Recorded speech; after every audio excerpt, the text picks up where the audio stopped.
Can't decide and torn between a romantic, comedy, action, or an indie film to watch for the weekend? Well. Golden State Media Concepts Movie Podcast is your ultimate guide to the latest movies. Join us as we dissect the latest on the blockbusters. It's the Golden State Media Concepts Movie Podcast.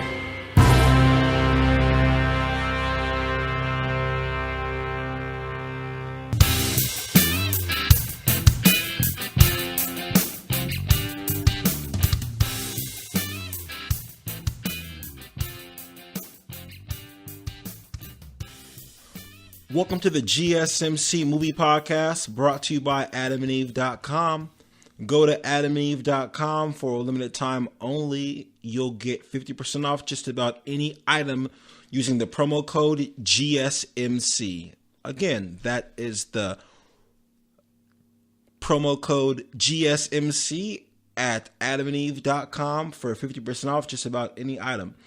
I am your host of the GSMC Movie Podcast, Ryan Rich, and today I am going to be doing a short review of Kingsmen, Golden Circle, along with Mother. Kingsman, Golden Circle is a sequel from the first Kingsman movie, which I unfortunately didn't get around to seeing. Usually for my movie opinions, personally, I feel like if a movie is really good, like if the plot is great, I don't necessarily have to see the first one. I feel that way about I feel that way pretty much about every sequel I've seen without seeing the first movie. Or even the third movie. I was dragged kicking and screaming to go see Lord of the Rings, Return of the King. I knew nothing about those movies, but that was one of the best movies that I ever saw. And I didn't have to see any of the first ones because I just thought it was dope. I something happened with the Star Wars movie. I was taken to go see a Star Wars movie several years ago. I didn't know any backstory, but the movie was so good that, I was fine with it. This sequel is kind of a little bit of a different story. The cast is great. You got Taron Egerton. He's the star. He plays Eggsy. You got Channing Tatum, Colin Firth, Halle Berry, Julianne Moore, Elton John, Jeff Bridges. You also have Pedro Pascal. If you don't know who Pedro Pascal is, he is the star of Narcos. That's on Netflix right now. He's the star of the third season. He was in the first two seasons, but he went ahead and took the reins of the show in the third season. This movie was directed by Matt Vaughn. He also directed the first one. It's 2 hours long. It's produced by TSG Entertainment and 20th Century Fox. The movie did really good in the box office. The budget for it was $104 million, and they made $378 million on it. I want to say the one thing that I genuinely enjoyed about this movie were the camera angles. And talking to other people that saw the first movie, they said that the director used those same camera angles in the first movie, which is what was really eye-opening about the experience. The movie starts off with a nice, it pays a little bit of homage to a James Bond type of theme where they have an incredible car chase. It starts off with Eggsy. He's actually the head of the Kingsmen now, since the first one, after they basically saved the world from a diabolical genius that wanted to take over the world. And he ends up being attacked by an enemy from the last movie whose name is Charlie, who he thought was dead. Him and Charlie get into a fight while they're driving a car, which it's a pretty awesome car chase. I would say the opening scene really reminds me of, I'm going to say James Bond Quantum Solace, how that one opened up with the car chase. The whole movie in a way kind of pays homage to James Bond, but more, I guess I want to say, more futuristic, modern, younger, more of a satire of James Bond, because they have gadgets, and the star is clever. He has jokes. He has a handsome appeal, really, really sharp, got the whole European style thing going for him. So the movie does pay a really, really good homage to James Bond while still being original within itself. Kind of like it's an interesting cross between James Bond and and Austin Powers, which is a very odd combination when you talk about the European aspects of it, and some of it being funny and some of it being serious. You cross Austin Powers with a James Bond movie, then I'm going to say this is pretty much what you have. The plot, again, is since Eggsy has taken over the Kingsmen organization after the world has been saved, all is well. Until he's approached by Charlie, who is working for an evil organization that is run by Julianne Moore's character from a remote island. She is, I guess, a caricature of a housewife who was living in the 50s on this island, and she's basically responsible for providing the whole globe marijuana, drugs, basically. And her I want to say her mafia is basically her organized crime syndicate is called the Golden Circle. That's where you get the Golden Circle from. What ends up happening is Charlie, who ends up fighting Eggsy, and Eggsy gets away. Charlie has this bionic arm, and this arm gets the information of where all the Kingsmen live at. And Julianne Moore basically does a massive attack on the Kingsman organization. So luckily Eggsy isn't at home when this happens, and he escapes the whole ordeal. So the Kingsman Europe arc is gone, completely just gone, except for Eggsy. And Merlin, the assistant from the last movie. Basically, Eggsy and Merlin find out they have to contact their American counterparts known as the Statesmen, which end up being Pedro Pascal and Channing Tatum. This movie is really humorous because of the fun they poke at America.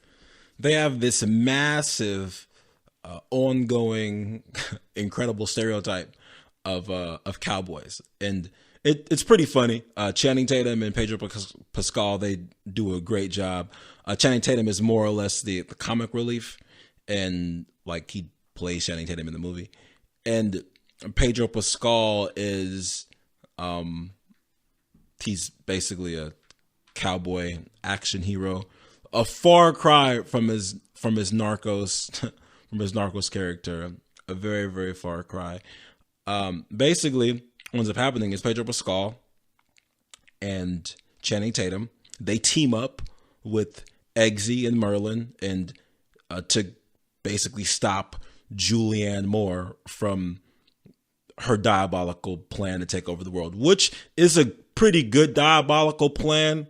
I think that part of the story, that part of the plot is really good as far as what she's trying to do to take control of everyone on the planet.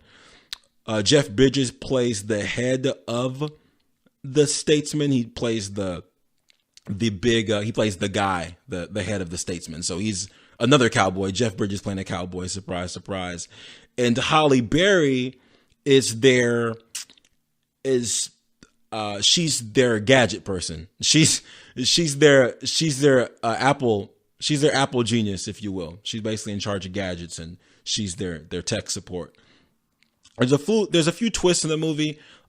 It's pretty good. It's pretty good. I would give it, I'd probably watch it again on DVD. I would say I didn't see the first one. I don't feel like I needed to see the first one to understand the plot. I got it for the most part. My opinion would be, I would give it probably a 3 out of 5, just because it was, to me, for my personal opinion of an action movie, it was a little too goofy.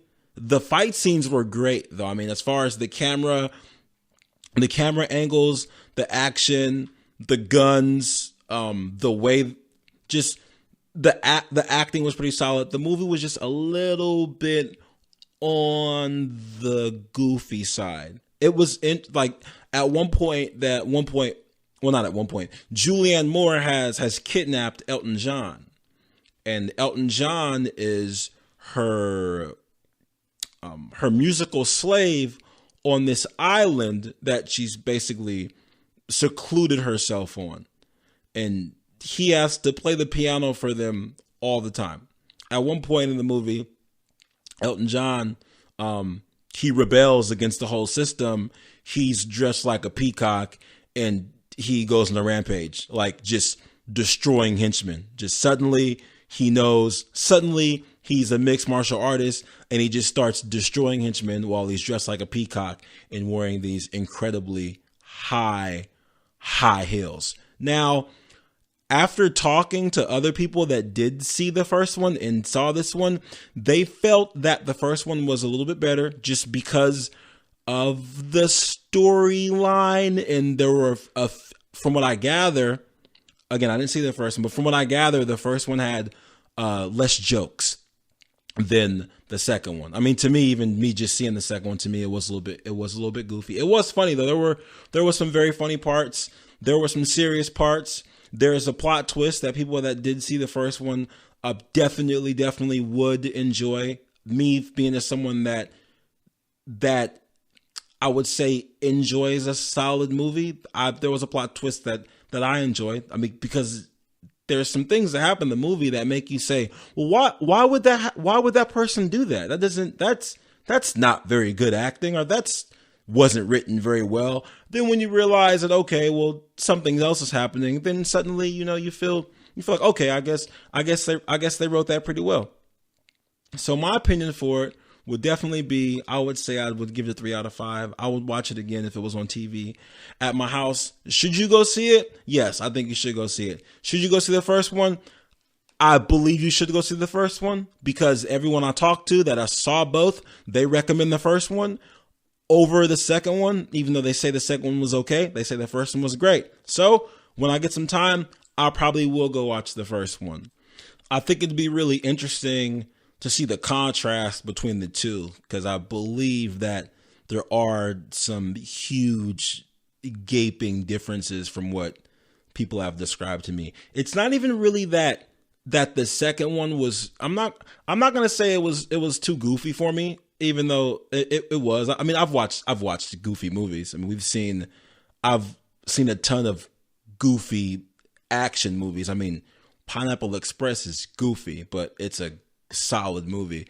I think what happened with this movie, from my personal opinion, was there was so much stuff going on. Even the cast I read to you, it sounds like when you put that many people inside of a movie, it sounds like I'm describing like Crash Part 2 or something, right? I mean, we've got Channing Tatum, Jeff Bridges, Halle Berry, Colin Firth, Elton John. When you list that many people, you think it's gonna be, you would imagine a lot of stuff is gonna go on, or nothing's gonna happen. Like, it's gonna be either kind of crashy, like everything's gonna happen, or it would be kind of sad and monster ball-y, where not a lot happens. It's just kind of sad and just not very enjoyable for the family. So that's my take on it. I recommend you probably go see it this weekend if you do find some time.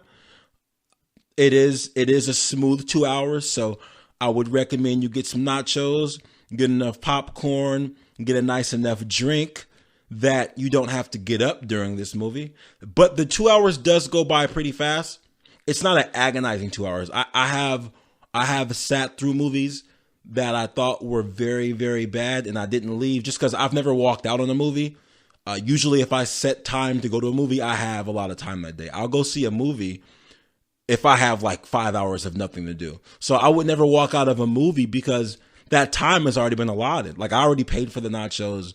I've already paid for the popcorn. I'm already invested. So I don't tend to walk out. It's not really my thing. I'm not saying I'd walk out of this one. I'm just saying that I don't walk out of movies. So that's been my take on Kingsman, Golden Circle. My next review is going to be Mother, starring Jennifer Lawrence and Javier Bardem. First, we're going to pay some bills, though. And when we get back, I'm going to go ahead and give you guys my take on Mother. Be right back. Thanks. Are you looking to spice things up in the bedroom? Been fantasizing about surprising your lover with an adventurous new toy or adult movie? Well, here's an offer you won't be able to resist.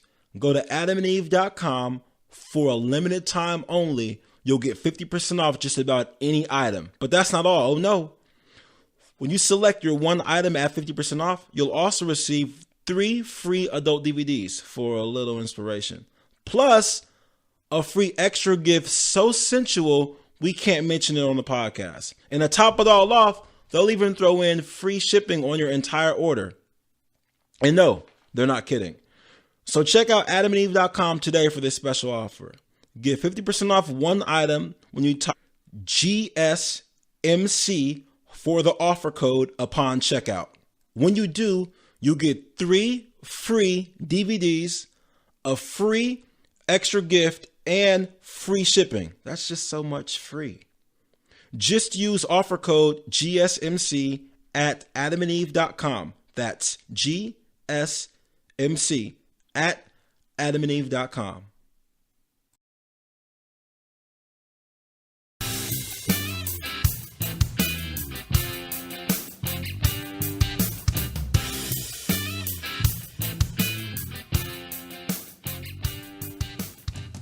Welcome to the GSM Movie Podcast, brought to you by adamandeve.com. Go to adamandeve.com for a limited time only. You'll get 50% off just about any item using promo code GSMC.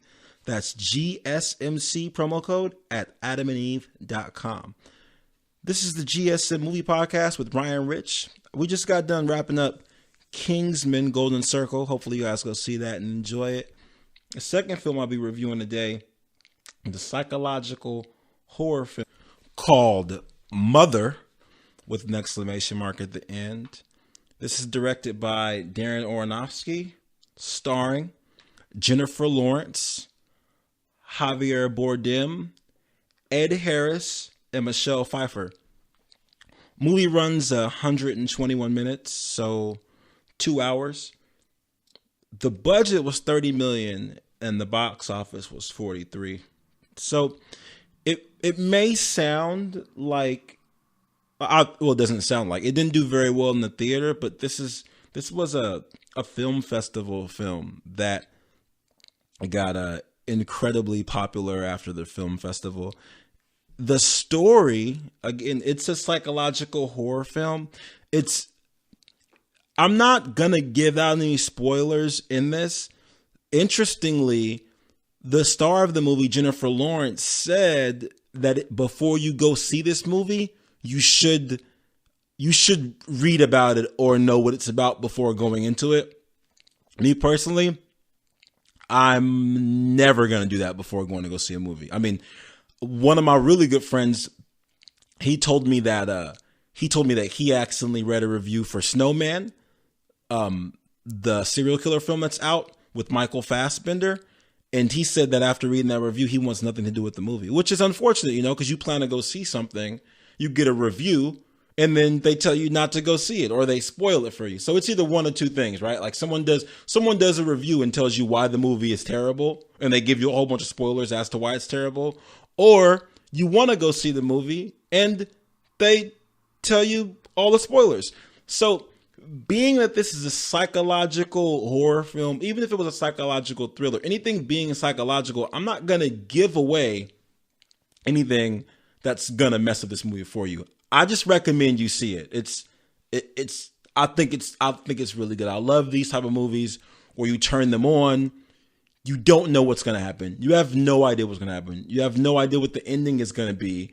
And it's basically just a strange roller coaster throughout. Not an actual roller coaster. Nothing's an actual roller coaster other than a roller coaster. But not a figurative roller coaster that you would imagine that's going up and down. It's having all these turns and twists. But a roller coaster that's, how would I say? Kind of like Disneyland when you go on Space Mountain and it's just in the dark and you have no idea what's happening. Kind of like that. There's water, but it's dark. You don't know what's happening. You're going through tubes. You can't see anything. It's kind of like Space Mountain. That's what I'm gonna compare it to. Except to go see this movie, you don't have to wait in line like you do at Disneyland for Space Mountain. I think the Space Mountain line is like 4 or 5 hours or something like that. If you buy the Disneyland pass, I think that it's like 2 hours. But I digress. This isn't about Disneyland. This is about psychological horror. No pun intended. So Javier Bardem plays a poet who has a writer's block, and that's why him and his wife Jennifer Lawrence are out in they're out in the cabin. They're out like in a secluded area, you know, like that common cliche where writers have to get out and go somewhere to write, which isn't necessarily a cliche, because when I write, I like to go downstairs to my den, because I don't have a cabin that's out in the woods somewhere. And if I did have a cabin that was out in the woods, I think it would take me longer to drive there than it actually would to just sit down and write. So they're out in a cabin, not a cabin, but it's an older house. Like it's an older Victorian style octagon house that you would see probably just out in like a spooky house that would be in the middle of nowhere, basically. And they're there. He has this intense writer's block and just can't seem to get anything done. He ends up getting a guest, which is Ed Harris. And Ed Harris shows up, and he is a professor and he needs a place to stay. Javier Bardem, being hospitable, he says, "Oh, of course you can stay here. It's no problem at all. Of course you can stay." And he stays the night, and he's getting sick, and him and Javier Bardem are drinking, and they're doing what probably two middle-aged men would do, all hanging out and just being in the middle of nowhere and just trying to relax and have a good time, smoking some cigars, chilling. And the next morning, Michelle Pfeiffer shows up, and Michelle Pfeiffer says, "Is my husband here?" And Jennifer Lawrence is kind of confused, like, "Well, why is a wife showing up?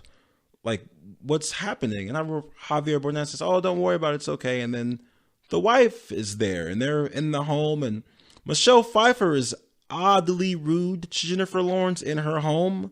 And it's kind of cringeworthy. It makes you wonder what's happening. They don't respect her home in a way where they're running over her and using her and Javier Bardem isn't necessarily standing up for her or taking pride in the home. So it's an interesting dynamic between the two guests and the husband, Javier Bardem, and the wife, Jennifer Lawrence.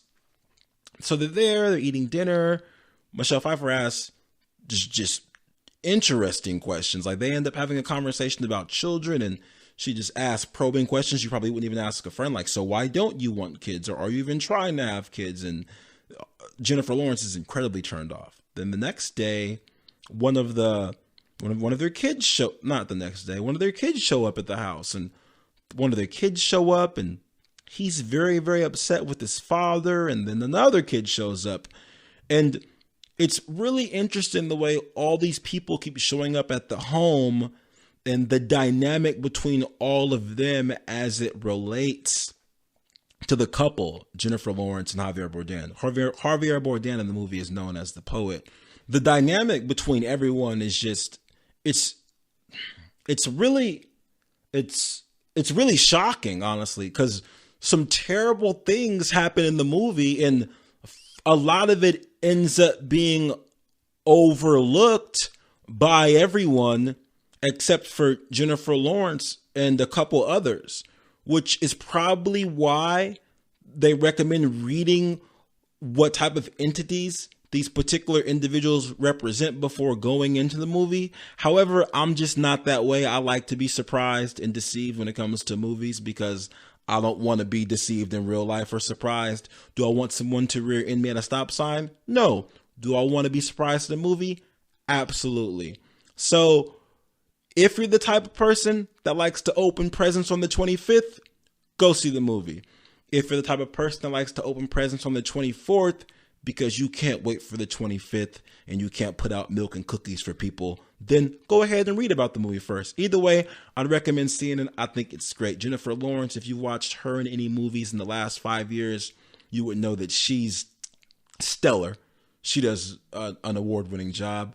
Javier Bardem, I've been a fan since No Country for Old Men. He does a great job at having that expression and that deadpan look sometimes. Michelle Pfeiffer, what more can we say about her? Since Scarface, she's been a fan of mine. I've been a fan of hers.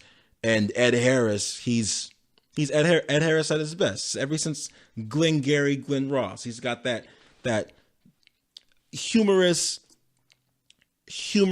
kind of stern look and action about him. It's great. It's great. I'll definitely recommend this movie. Again, I will probably say I'd give it a 4 out of 5 because I think it's a little bit too long.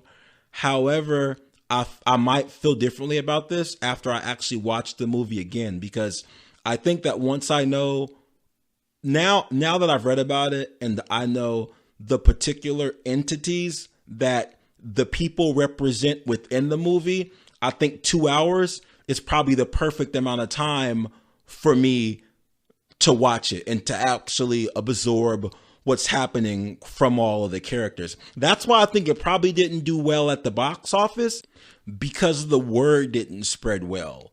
And I believe some viewers were like, hey, I'm going to go see the new Jennifer Lawrence movie. And they thought it was going to be like Hunger Games, where it has a meaning, but it's not incredibly esoteric, where it's like, oh my God, I have to read to understand this. No, you watch Hunger Games and you get it. It's got political undertones, but it's not so difficult to understand where you should like read a book about it before going to go see it.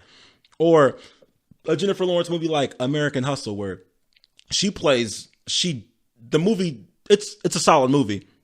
And she does a stellar job, and people want to see her act and see a story they can understand. I think this movie, I've seen a lot of Jennifer Lawrence, and I would say this is probably her one of her best performances. It seemed really genuinely emotionally draining. Like, this acting for this movie and playing that part and probably finding that depth inside of her talent had to be emotionally draining. And I could only imagine that she got some really, really good sleep after this film was done.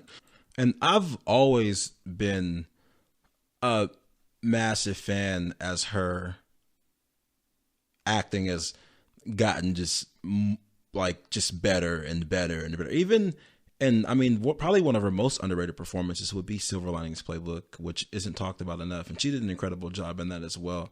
I also want to tip my hat to Javier Bardem. He went through a lot of different emotional phases during that film. He has to go. It's a really, really interesting insight before you know what the movie's about. Just watching someone that's in a creative process while in a relationship. So that's the shallow part of the movie. Like, if you don't know what it's about yet, when you first get into it, you're like, oh, you start to think about what it could possibly represent. You're like, wow, that's incredible. Like, I've never thought about that in that way. Then when you read what it's actually about, you're like, oh, that's why these horrible things are happening. Because it's much more than someone that's a creative person inside of a relationship. It's way deeper than that. So I recommend you guys go see it. I'm nitpicking by giving it a 4 out of 5. Like, everything's 2 hours. Like, what isn't 2 hours? It seems like getting a car wash is 2 hours. I'm just saying it probably makes sense being 2 hours after I go and see it again. That's all. Because when all these horrible things are happening, you're like wondering why, in a way, and you're like, wow, did that really have to happen that way? And then once you like read about it and you watch, you're like, okay, I get it. That had to be written that way. Makes complete sense. I thank you for joining me for the GSM Movie Podcast. On my next review, I'm going to go ahead and give you guys Saw. Saw just came back. It just came back about 2 weeks ago. So the Saw series is back. I watched all of those movies, even when they got really diluted and the guy was dead but wasn't dead but leaving tapes and someone else is doing the murders for him. So I got really into it a while ago. I forgot everything that's happened. So I'm probably going to end up binge watching all of them and then going to go see the new Saw. I also want to go see The Snowman, the serial killer movie. I'm going to give you guys a review on that. So be looking forward to it. I thank you for joining me, Ryan Rich, on the GSMC Movie Podcast. Take care.